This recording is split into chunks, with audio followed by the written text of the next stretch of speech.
दोस्तों T20 world cup चल रहा है और आज मैं तुम्हें उस टीम की कहानी सुनाने आया हूं जिसे दुनिया ने कचरा समझ के डस्टबिन में फेंक दिया था।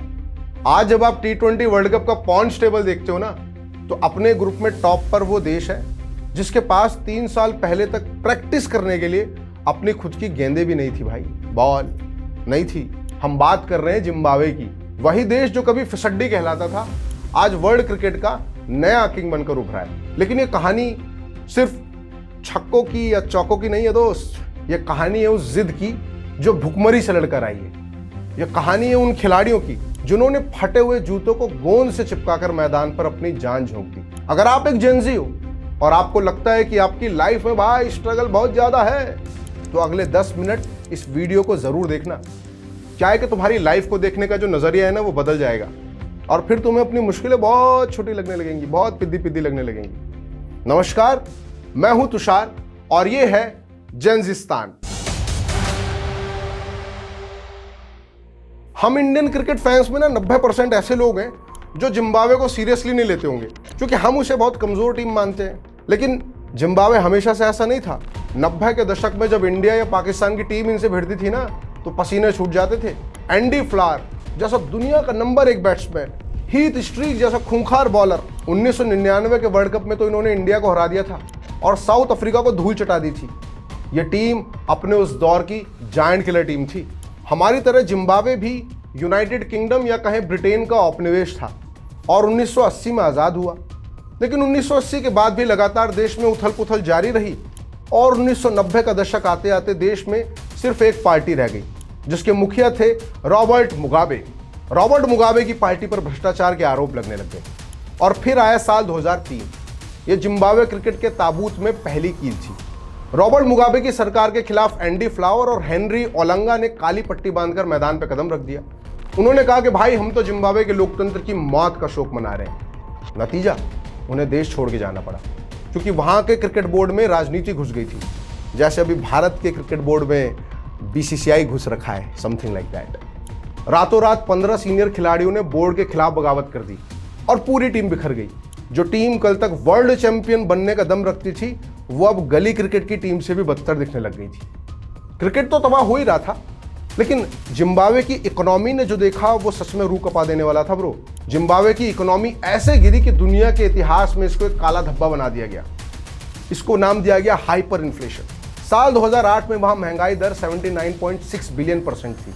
इसे अगर आसान भाषा में समझाएं तो अगर आप सुबह एक कप कॉफी खरीदने के लिए जा रहे हैं जो 10 रुपए की है, वो दोपहर तक आते आते 1 लाख रुपए की हो जाती थी। यहाँ की सरकार ने $100 ट्रिलियन का नोट छापा। हम 2000 का खुला नहीं करवा पा रहे थे, लेकिन उस नोट की कीमत एक ब्रेड के पैकेट जितनी भी नहीं थी। एक अंडा करोड़ों रुपए में मिल रहा था। लोग बोरों में भरकर नोट लेके जाते थे और हाथ में सिर्फ एक रोटी लेके घर आते थे। खिलाड़ियों की हालत आप सोचो कैसी रही होगी। उन्हें महीनों तक सैलरी नहीं मिलती थी। अगर सैलरी मिल भी गई, जब तक वो बैंक से निकालकर उसे दुकान पे पहुंचते, उस पैसे की वैल्यू खत्म हो जाती थी। बोर्ड के पास पैसा नहीं था, किट बैग्स नहीं थे और स्टेडियम घास काटने के भी पैसे नहीं बचे थे। ये डेकेड ऑफ हर्ट था, दर्द का वो दशक जब जिम्बाब्वे क्रिकेट का नामो निशान मिटने वाला था। 2019 में ICC ने जिम्बाब्वे को सस्पेंड कर दिया, टीम को वर्ल्ड कप क्वालिफायर से बाहर कर दिया। खिलाड़ियों के पास कोई भविष्य नहीं था। ऐसे में जिम्बाब्वे के स्टार खिलाड़ी रयान बर्ल का एक ट्वीट भी आया मई 2021 में।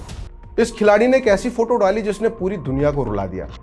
वो इंटरनेशनल क्रिकेटर अपने एडिडास के फटे हुए जूतों को गोंद लगा के चिपका रहा था। उसने लिखा, क्या हमें कोई स्पॉन्सर मिल सकता है ताकि हमें हर सीरीज के बाद जूते ना चिपकाने पड़े।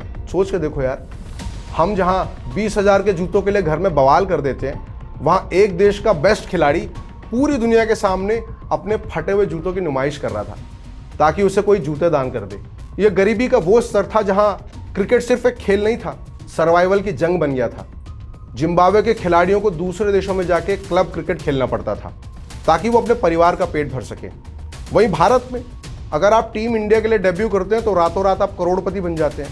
जब से IPL शुरू हुआ है, तब से आपने बहुत सारे खिलाड़ियों की ऐसी कहानियां भी देखी होंगी।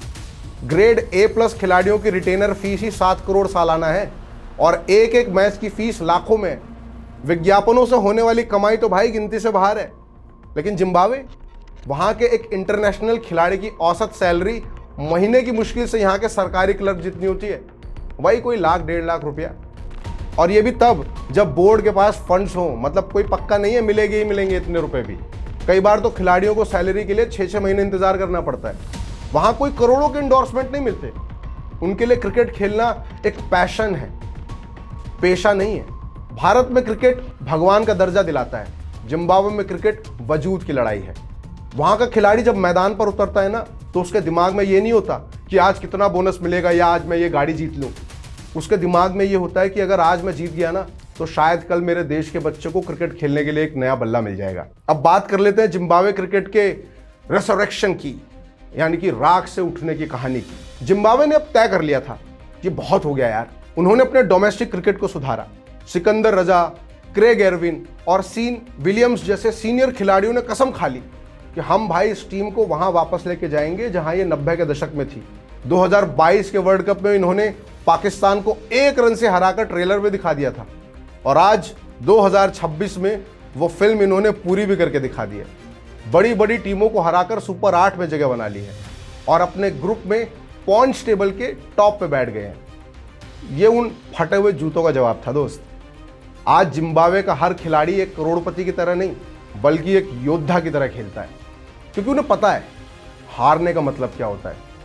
जब जिम्बाब्वे जैसा देश ऑस्ट्रेलिया और श्रीलंका जैसी टीम्स को हराता है, तो एक क्रिकेट प्रेमी को ये देखकर लाजमी है कि अच्छा लगेगा, क्योंकि ये जीतना हर उस इंसान को हौसला देते हुए दिखती है जो खुद को हारा हुआ महसूस करता है। अब बात करते हैं आपसे भी, जो इस वीडियो को देख रहे हैं। आप लोग अक्सर कहते होगे ना कि मेरे पास तो रिसोर्सेज नहीं है, मेरे पापा के पास पैसे नहीं है, मेरा लक ही बहुत खराब है। जिम्बाब्वे के पास क्या था दोस्त? ना पैसा था, ना जूते थे, ना आईसीसी का साथ था। उनके पास ना सिर्फ एक ही चीज थी, अनब्रेकेबल विल, ना टूटने की इच्छा शक्ति।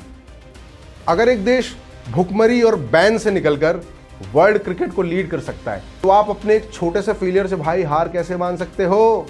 जिम्बाब्वे ने दिखाया कि हसल सोशल मीडिया पर दिखाने के लिए नहीं होता, बल्कि खुद को साबित करने के लिए किया जाता है। जब दुनिया तुम्हें फिसड्डी कहे तो बुरा मत मानना दोस्त, बस चुपचाप अपने फटे जूते चिपकाना और प्रैक्टिस के लिए निकल जाना, क्योंकि एक दिन तुम्हारी सफलता का शोर इतना होगा कि दुनिया को तुम्हारी पुरानी गरीबी नहीं, तुम्हारी आज की बादशाहत दिखेगी। जिम्बाब्वे आज सुपर 8 में है, तुम कल अपनी लाइफ के भी सुपर 8 में होगे। इसीलिए हार मत मानना मेरे दोस्त, क्योंकि कोशिश करने वालों की कभी हार नहीं होती। जंजिस्तान की ये वीडियो अगर आपको पसंद आई हो तो इसे ज़रूर शेयर भी करना, क्योंकि शायद किसी टूटते हुए इंसान को इस कहानी की ज़रूरत हो।